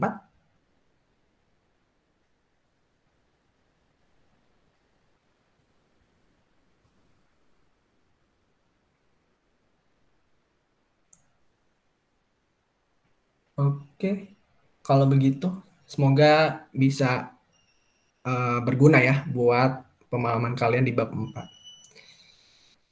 Nah, kalau gitu terakhir ya, aku bahas masih ada waktu juga. Bab 5. Nah, ini bab yang paling krusial ya di kalkulus 1 ini. Karena kita akan belajar metode cakram, metode cincin, dan metode kulit tabung. Jadi kalian harus tahu ya perbedaan antara ketiga metode tersebut. Nah, di subbab awal, kita diperkenalkan integral luas dulu, gitu ya. Jadi pelan-pelan. Jadi kalau integral luas mungkin aku nggak jelasin banyak ya. Jadi dia harus diperhatikan aja batasnya apa, terus hati-hati apakah dia pakai X atau Y, terus dia ada di bawah atau di atas sumbu X ya. Jadi kalau di bawah sumbu X, dia harus minus ya. Kayak yang A ini kan dia di bawah sumbu X nih. Maka luasnya harus dikasih minus nih, minus fungsinya. Yang B ya, ini kita lihat. Jadi kalau ada luas atau volume gambar ya, teman-teman. Jadi gambar itu membantu kalian mencari batasnya, mencari titik potongnya, mencari 3D-nya gimana gitu ya. Jadi kalau kalian gambar kan misalkan yang B nih, kalian bisa pilih mau pakai DX atau DY gitu ya. Kalau dari aku sih pakainya DY. Jadi kalau DY kan dia harus fungsi kanan dikurang fungsi kiri kan. Jadi fungsi kanannya apa, fungsi kirinya apa, carilah ya. Jadi 3 kurang Y kuadrat dikurang 2Y kuadrat. Tuh. Kalau kalian mau pakai DX juga bisa, artinya kan dia fungsi atas kurang fungsi kiri. Ya, tapi hati-hati ya. Hati-hati kalau pakai fungsi atas kurang fungsi bawah. Kenapa hati-hati? Karena kebetulan yang B ini ya, dia fungsinya adalah X 92Y kuadrat dan X 93 kurang Y kuadrat. Ya, kalau nggak salah aku udah pernah sampein gitu ya. Jadi untuk mencari pakai DX atau DY, saran dari aku pilih yang linear. Artinya apa sih gitu ya linear? Artinya dia hanya pangkatnya 1 gitu. Ya, jadi kalau fungsinya Y9 apa atau X9 apa, dia tuh pangkatnya 1. Jadi Y pangkat 1 Y, X pangkat 1 X gitu. Nah, kalau kalian mau pakai fungsi atas kurang fungsi bawah, otomatis kan kalian harus ubah kan variabelnya. Jadi Y-nya itu harus apa? Kan ribet kan, X per 2 terus akar, kan ribet kan. Di sini juga apa? Y-nya apa? Kan ribet, akar-akar apa. Ya, jadi untuk menghindari hal tersebut, bisa kalian ganti. Jadi DY. Gitu ya. Jadi sesuaikan dengan fungsi yang kalian punya. Kalau kalian tanya bisa atau nggak bisa, cuman ribet aja gitu. Ya. Untuk yang C sama ya, aku nggak usah jelasin, kurang lebih perhatiin aja batas fungsi atasnya apa, fungsi bawahnya apa. Kalau beda pisah intervalnya. Terus nomor 2 ini kebetulan kuis aku juga, ya ini kurang lebih sama ya. Di sini kayak dia fungsinya linear untuk X ya. Jadi X di sini linear, X-nya di sini linear. Makanya itu aku pakai integralnya dy. Gitu. Ya, jadi kalian cari cara ya. Biasanya soal kuis, soal ujian kan kayak gitu ya. Biasanya menjebak dibandingkan soal latihan ya. Agak aneh ya. Jadi jangan heran ya. Jangan kaget. Ya, seperti itu ya. Jadi kalian cari cara biar mudah integralnya. Karena kalau kalian pakai dx terus fungsinya ini pasti salah hasilnya gitu aja. Ya, jadi kalau pakai dx bisa, cuman diubah fungsinya ke dalam y gitu. Ya, jadi kalian cari nih misalkan y-nya apa. Ini kan kalian cari berapa nih? Y-nya adalah minus akar X gitu kan. Terus ini Y-nya apa? 2 kurang X akar gitu kan. Kan ribet kan ketemu akar. Aku sih males ya. Jadi mending pakai di aja gitu. Oke, cepet ya. Nomor 3 ini kita udah mulai metode cakram. Ya, jadi singkatnya metode cakram itu adalah kita gunakan ketika bentuknya itu dia menyentuh sumbu rotasinya penuh. Ya tadi aku udah sempat singgung ya. Jadi misalkan gini, kita punya grafik kurva Y94 kurang X kuadrat. Kalau kita gambarkan gini ya. Ya karena dia diminta kuadran 1 aja. Jadi nggak usah digambar penuh ya. Nah kalau kita lihat, baik itu dibatasi sumbu X atau Y, pasti dia kena kan? Kena nih. Sumbu rotasinya kena penuh. Ya, jadi dia kena sisinya tuh kena sumbu rotasinya. Jadi otomatis kita pakai metode cakram. Gitu aja. Ya, kalau dia menyentuh 1 titik atau 2 titik, kita pakai cincin. Ya, jadi metode cakram rumusnya adalah delta V sama dengan pi r kuadrat delta X. Ya, kalau delta I sesuaikan aja ya sama bentuknya. Jadi kalau diminta sumbu X ya, kan yang A sumbu X nih. Nanti gambar batangnya itu dia mengarah ke sumbu rotasi sumbu X-nya. Gitu aja. Ya, nanti R-nya apa? R-nya adalah 4 kurang X kuadrat di pangkat 2. Ya, dengan batasnya dx ya, 0 sampai 2. Nah, kalau dia terhadap sumbu Y, sumbu rotasinya, ya dia kan diputar ke sini nih. Ya. Karena dia di rotasi terhadap sumbu Y, maka kalian pilihlah integralnya dy gitu aja. Ya. Terus batasnya berubah. Kalau tadi 0 sampai 2 untuk X, sekarang 0 sampai 4. Nah, terus hati-hati juga fungsinya juga berubah ya. Jadi banyak yang berubah. Batasnya berubah, terus fungsinya berubah. Ya, kalau dia terhadap DY, kalian ubah fungsinya terhadap X ya. X sama dengan apa? Gitu. Ya. Nah, terus kalian hitung aja hasilnya pasti dapat juga gitu. Dan perlu diingat, hasil dari mau pakai DX atau DY itu belum tentu sama ya. Belum tentu sama. Jadi bukan berarti jawaban kalian salah. Karena ini kita mencari volume ya. Kalau kita pakai luas itu sama, ya kan? Tapi kalau di volume itu berbeda karena bisa dilihat aja panjangan berbeda. Kalau kita pakai X ya, kan dia 0 sampai 2. Sedangkan kalau kita pakai Y 0 sampai 4 gitu kan. Ini beda banget dan fungsinya juga beda. Jadi kalau volume itu jawabannya nggak selalu sama gitu. Ya, jadi jangan takut salah. Nomor 4 ya kita bisa lihat yang anggap aja udah digambar gitu ya. Nah, ini dia merupakan metode cincin. Kenapa gitu? Karena dia melayang.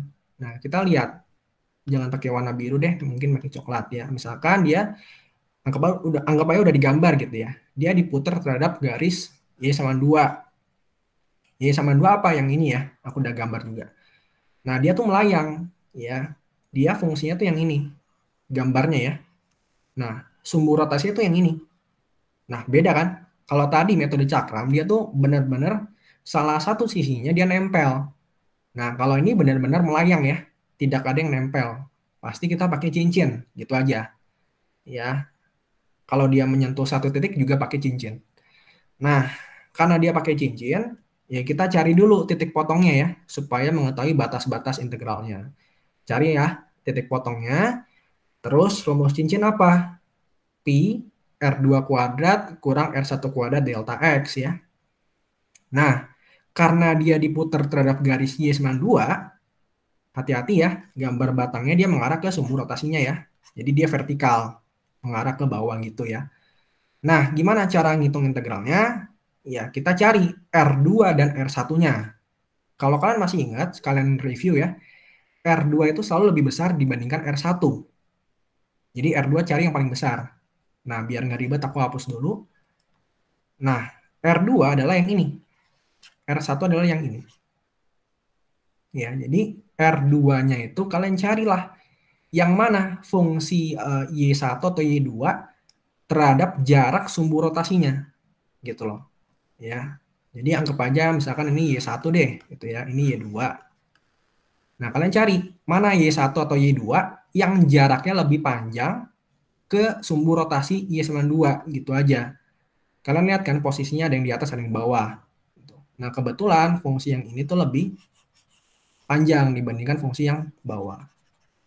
Gitu aja. Ya, jadi anggaplah itu R2 dan anggaplah itu R1. Nah, setelah kalian tahu, carilah R2-nya berapa. Berarti jaraknya tuh berapa sih gitu ya. Nah, 1/16 X² tambah 5 dikurang 2. Dan fungsi R1-nya 3/16 X² tambah 3 dikurang 2. Nah, kenapa harus ada kurang 2-nya? Karena Y sama dengan 2 itu kalian anggap aja dia fungsi bawah gitu ya. Jadi fungsi atasnya tuh yang ini. Yang aku kotakin. Sedangkan fungsi bawahnya adalah sumbu rotasi kita. Jadi untuk mencari jarak gitu ya. Dia adalah selisih fungsi atas dikurang fungsi bawah. Gitu ya. Jadi Y92 kita pandang sebagai fungsi bawah. Nanti kalau dia sumbu rotasinya misalkan di atas gitu ya. Maka gimana nanti fungsinya? Berarti misalkan ini Y910 deh gitu ya. Nanti R2-nya berapa? 10 dikurang apa? Gitu ya. Dikurang 10 kurang apa. Jadi 10-nya itu sebagai fungsi atas. Ya. Gitu. Itu untuk cincin ya. Jadi perhatikan jaraknya itu gimana? Cari yang terbesar. Oke. Nanti tinggal diintegralkan, hati-hati ya. Hitung integralnya. Dah, mungkin sampai sini dulu. Ada yang mau ditanya antara cakram dan cincin? Karena ini penting sih ya. Silakan mungkin boleh ditanya.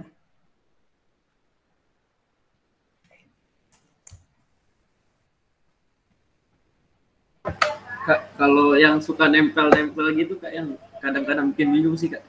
Kalau ini kan kadang kelihatan jelas ya Kak, jari-jari. Ya. Yang nempel-nempel gitu sih Kak, yang kadang-kadang yang nempel tapi cincin gitu Kak, agak bingung kadang-kadang. Gimana ya? Kalau nempel tapi cincin ya. Bentar, ada nggak ya soalnya ya?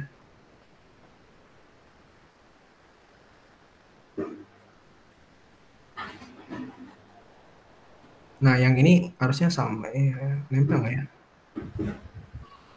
Ya, harusnya nempel nih. Yang nomor 5B ya, coba ya. 5B itu kan gini. Anggap aja udah tahu ya gambarnya ya. Y kuadrat sama X pangkat 3 dan X pangkat 4 dan sumbu X ya. Anggaplah kita udah tahu ya.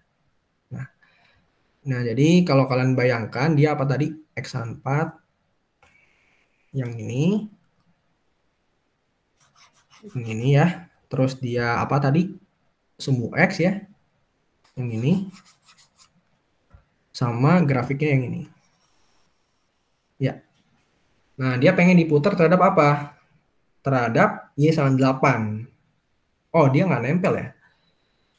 Oh, yang ini berarti. Yang A berarti ya. Kalau yang B ini nggak dia nempel satu trik doang. Yang A ini nempel nggak ya? S4. Nah, dia nempel ya. Harusnya sih nempel ya. Semoga aku nggak salah. Iya, tadi kan dia kan sumbu X nih yang bawah ya. Terus dia X man 4 dari soal. Sama grafiknya ini. X man Y pangkat 2/3. Nah, berarti kan daerahnya ini ya. Yang aku arsip coklat. Nah, dia pengen diputer terhadap garis X man 4. Di mana X man 4 itu kan dia batasnya juga kan.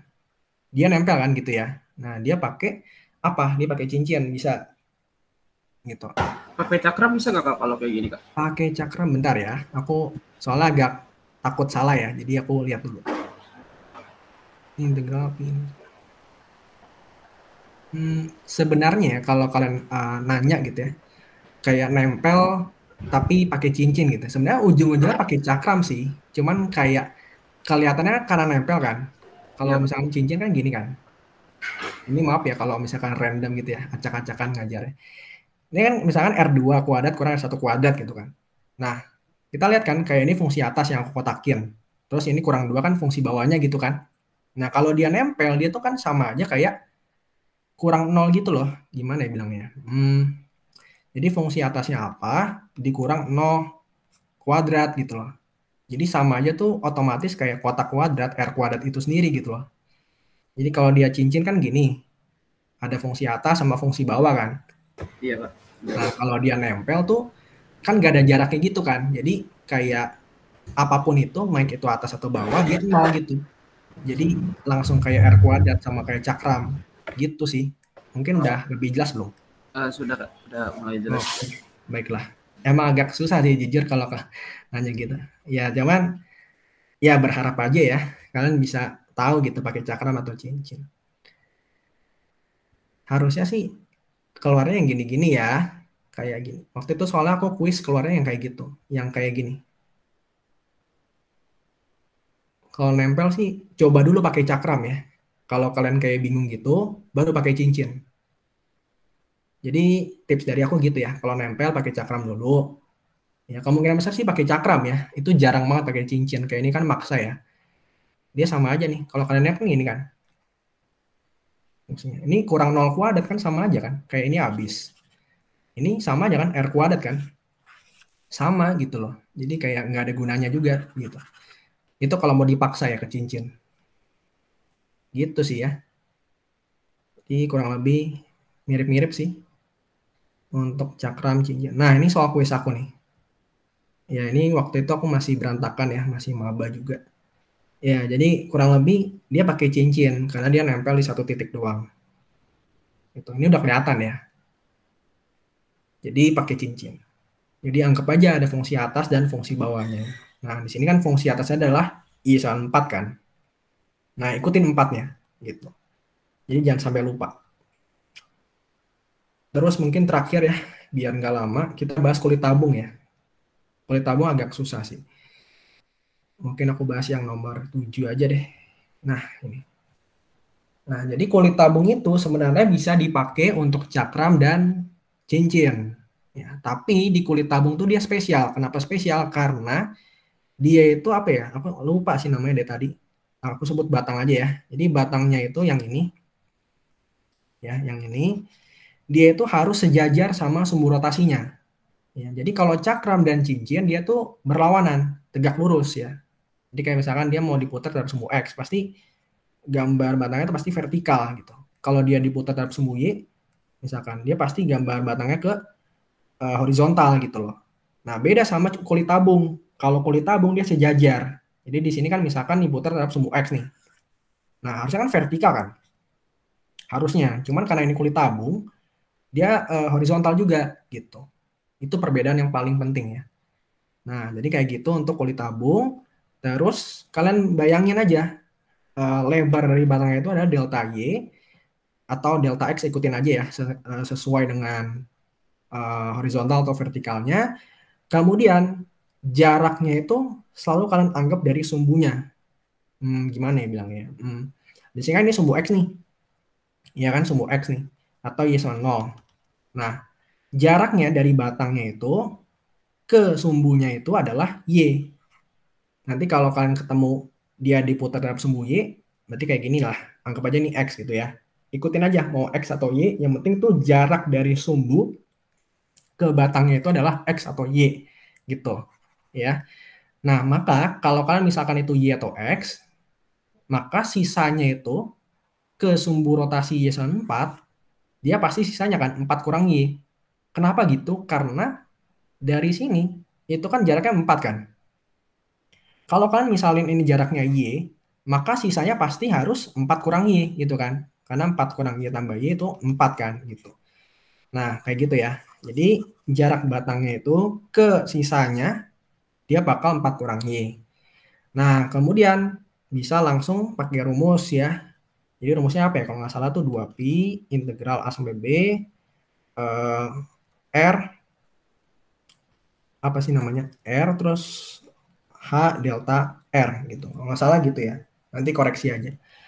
Jadi dia itu harus ada 2pi-nya. Kalau tadi kan cincin sama cakram kan pi doang kan.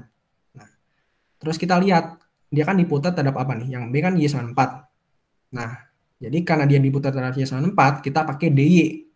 Ya, dia pakai Y. Oke, terus kita lihat batas Y-nya gimana? Batas Y-nya berarti 4 sampai 0 kan? Gitu, sesuai gambar. Nah, terus gimana cara ngitungnya? Gitu ya.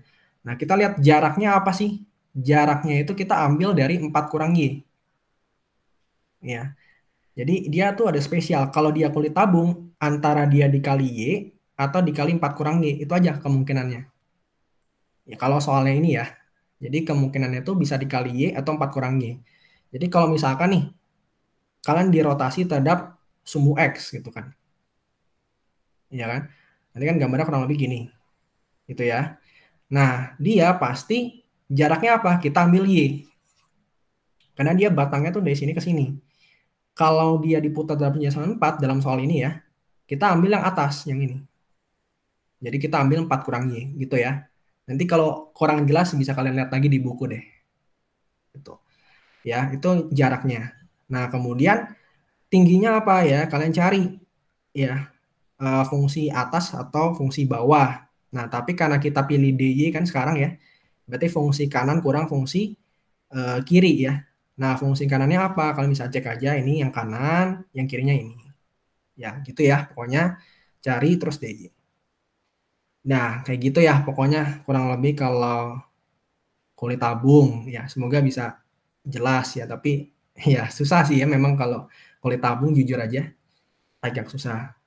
Nah, sebagai contoh satu lagi yang nomor yang A. Nah, kalian bisa lihat aja ini. Kalau tadi kan fungsi jaraknya kan 4 kurang Y kan. Nah, sekarang tuh dia fungsinya cuma Y doang. Jadi cuma 2 kemungkinan aja ya. Dia antara Y atau 4 kurang Y. Kalau gambarnya gini. Jadi karena dia putar terhadap sumbu X, kita ambil jaraknya yang ini. Kalau tadi tuh jaraknya kita ambil yang atas. Gitu. Dan sisanya sama ya. Tinggal ikutin apakah dia fungsi kanan kurang fungsi kiri atau fungsi atas kurang fungsi bawah. Gitu aja. Ya, ini untuk DY, ini untuk DX. Gitu. Ya. Oke, mungkin mohon maaf ya kalau aku kurang jago ngejelasin kulit tabung karena jujur aku juga masih bingung ya untuk kulit tabung agak sulit untuk dibahas beberapa soal. Oke, mungkin semoga jelas. Ada yang mau ditanya untuk sesi ini?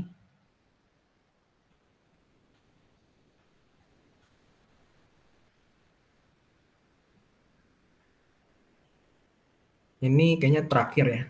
Sisanya nomor terakhir ini pembuktian, jadi soal bonus juga, soal tambahan. Ya, jadi kalau kalian lihat tuh kenapa sih soal responsi aku ada gambar ya, ada banyak gambar, ada pembuktian. Karena aku membiasakan kalian gitu. Soalnya kalau soal ujian UTS, UAS, banyak soal yang tidak terduga gitu ya. Kebanyakan pembuktian lah. Ya, apalagi kan kalian nanti belajar LDH gitu ya. LDH nanti teknik pembuktian ke belakang-belakang. Ya, nanti kalian bisa ngerasain sendiri. Itu penting loh gitu ya, pembuktian, gambar. Jadi kenapa aku buat kayak gitu, biar kalian terbiasa aja. Gitu. Jarang-jarang ya orang ngebuat kayak gitu. Biasanya ngikutin aja biasa. Oke, kalau gitu belum ada yang ditanya, mungkin aku cukupi dulu kali ya untuk hari ini. Terus jangan lupa absen ya teman-teman, mungkin aku share lagi absensinya. Jadi jangan lupa absen, karena absen kalian tuh bisa memengaruhi rekapan aku juga. Oke, thank you. Mungkin aku tutup aja, aku stop record. Thank you ya, semoga lancar besok.